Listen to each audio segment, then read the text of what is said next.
Well, first of all, let me thank you for inviting me to take part in your annual conference. I would love to be in Latvia, but I'm afraid that my schedule didn't allow it. I visited before and hope to do so again in the future. This is a difficult time for farmers across the European Union, not just farmers in Latvia. And I think your conference is addressing a very big theme, which is about the future shape of agriculture policy.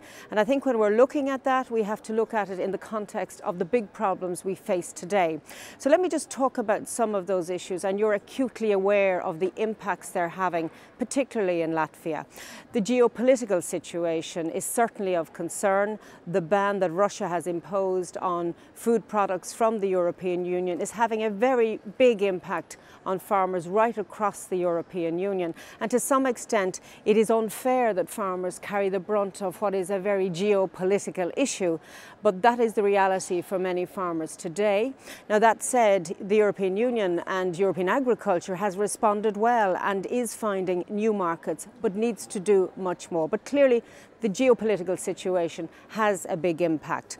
Added to that, we have this trend towards income and price volatility, which is having a very serious impact on farmers' sustainability, on their very survival. And again, in Latvia, you're acutely aware of that problem, but it's an issue right across the European Union. How do we respond? What policy measures do we have that will actually work to address this volatility question? A big global issue is climate change.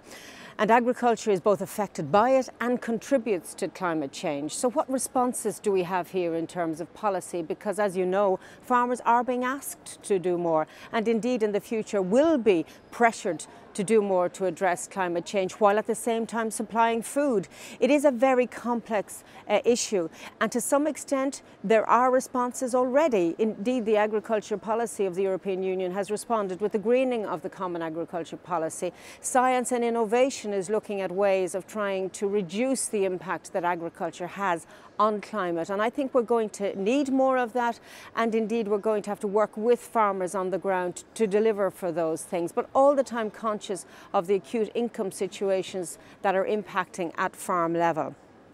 Clearly, trade is an issue, and trade deals will impact on the future of all our farmers.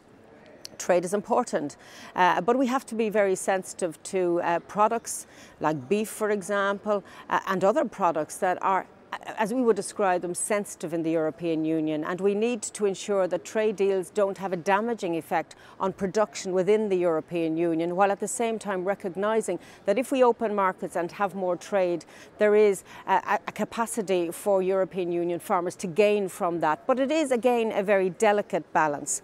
And I suppose last but not least, within the European Union, we have a budgetary question. We have a question of resources. Is there sufficient money in the European Union's budget to deal with these big challenges that face our farmers and really that face our consumers as well? Because the Common Agricultural Policy has responded to the needs of farmers, but also to the needs of consumers to have a supply of healthy, safe and secure food. So these are huge questions that will impact on the future direction of agriculture policy. I know you also wanted me to talk about, the provision of local food and healthy food. And I think all of us in our own member states want to support our own farmers. And I think that that's a very admirable cause, because people want to shop local, buy local and support local. But I think for the European Union, local is also European, because many countries, and indeed my own country, Ireland, are big exporters of agricultural produce. So we want to make sure that our produce are accepted and welcomed across the member states of the European Union. That said, I think other consumers want to see a shorter supply chain. So they want to be able to buy maybe directly from farmers, from their own local suppliers, and they want to know more about how food is produced. So I think there is a challenge and an opportunity there for farmers, Latvian farmers and other farmers, to work locally, I suppose to strengthen the local connections, the local markets, and to meet the demands of local consumers, and also translate that into the demands of other consumers that aren't quite so local. And indeed, I suppose if we are to address the climate challenge, we do need to look at our supply chains and to make sure that they are climate sensitive and indeed climate smart. So I think those issues are compatible and possible. In my own country, there are big challenges for rural areas. I think at the very heart of the development of our rural areas is a sustainable, economically strong farm sector. I think that people who live in rural areas look for and deserve to have good services, whether it's healthcare or broadband or access to local shops, post offices, schools for their children.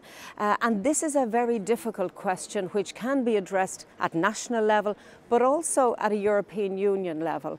We talk about balanced regional development in the European Union. We haven't always delivered on it. And I think there's an opportunity now to meet some of the big challenges that cities face by saying to ourselves, can we develop better our rural towns and villages so that we don't put pressure on the large urban areas, but also give an opportunity to those who want to live in smaller towns and villages to do so in a way that they deserve, in other words, to have all the services that are required for modern living. But that requires investment, and indeed the Juncker plan and national funding have got to look at these strategic issues and work with the growth potential in our towns, in our rural areas, in our villages, and to strengthen them. And I think that is a big challenge for national politicians as it is for politicians at the European Union level. Look, what are our strengths and weaknesses in the agriculture and food sector? I suppose one of our strengths is that we have a tradition of producing high quality food. We have a common agriculture policy. It is supported politically, and that is something I think that we need to be very aware of, and it is a strength. We do need to do more, and that's clearly some of the issues I've already addressed. Look at what we've done in terms of developing new markets where we had the challenge of the Russian ban. So clearly there are inherent strengths in the agriculture sector. And I suppose one of the biggest strengths we have, and that farmers have in particular, is resilience. I live on a farm, so I understand farming. And in the worst of times, farmers have the capacity to show that resilience against the worst of price and income volatility. But I think we are pushing farmers close to the edge. And I am very aware that in many member states, there are huge pressures on farmers resulting in mental health issues, families under pressure. And these are things that we have to acknowledge and address with policies that tackle income and price volatility. But resilience is strong in our farm sector. Europe has high production standards. We lead in this area. Sometimes farmers would say we do too much and we put them under too much pressure. But being at the best you can be, I think, is a very strong signal when we're trying to open markets outside of the European Union. And I think too Europe is responding on the climate side, looking at more sustainable ways of farming, and I think that will give us extra resilience as we go forward. And I suppose one of the things that has encouraged me in recent years is a political recognition of the significance and importance of agriculture and the role of farmers. In the past it was almost the forgotten sector, and farmers were in a sense regarded as the qualification or the occupation of the past. Today we understand that farming and food production is a core value. It's important for political stability that people have access to food. Look at the riots that have happened where people have had that access removed from them. So I think there is a political awareness, acute political awareness of the role of farmers. And we have young people who are interested and educated about agriculture. The challenge for me is we need to be able to deliver for them a more stable policy and a political environment where they can produce, deliver the food that we all want as consumers, and make a decent income for themselves and their families. I want to address the issue of the food supply chain. It's something that I'm very active on here in the European Parliament, and we have deep unfairness in the food supply chain. We have farmers who are powerless against the might and weight of the retail sector and indeed other players in that food supply chain. We need to tackle unfair trading practices. I believe that Europe needs to respond with legislation. That's not the view shared by everybody, but I'm pushing and working for that to come to fruition.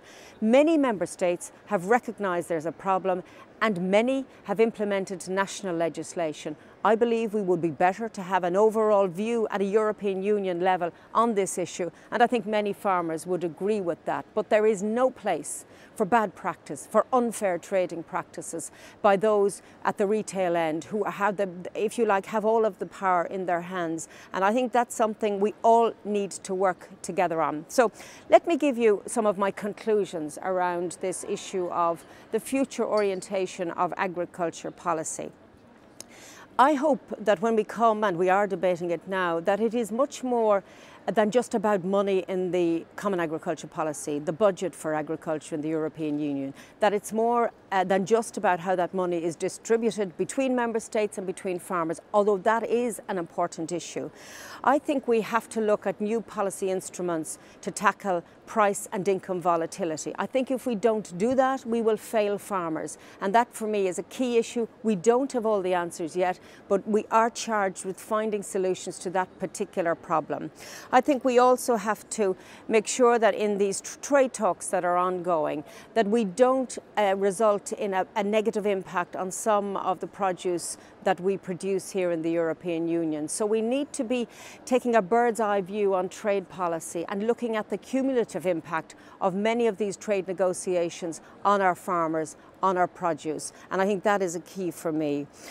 Clearly, strengthening the position of farmers in the food supply chain is something that I'm particularly passionate about, and I think it's something that farmers deserve a response on.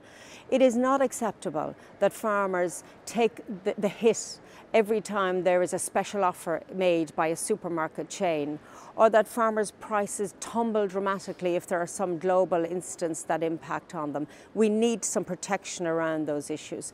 And I believe farmers can work with consumers because we have a shared interest as both farmers and consumers in a sustainable food supply chain. And I'm thinking about a sustainable supply chain, not just economically, but environmentally. And I think farmers and consumers need to talk more about those particular issues.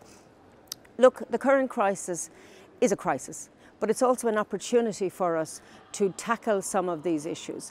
And I think Commissioner Hogan has acknowledged that the current difficulties, particularly in the milk sector, but in other sectors too, are more prolonged than we might have anticipated, and therefore demand a policy response that will help now, but also help into the future. For me, and I'll finish on this point and wish you well in your conference, farmers are the backbone of our societies. Without them, we wouldn't have the luxury and indeed the necessity to eat 3 meals a day. And to some extent, we perhaps don't give them the credit, and indeed give you the credit as farmers, for delivering our breakfast, our dinner and our tea, or our lunch, or whatever you call it in your particular member states. So let's value farmers for what they do every day, for the care they give to animals and to crops. And let's make sure that the policies we have here in the European Union allow you to do that in a sustainable and in a way that allows your family not just to farm now, but to farm well, to live well, and into the next generation. I wish you a very successful conference, and thank you so much for allowing me to be part of it.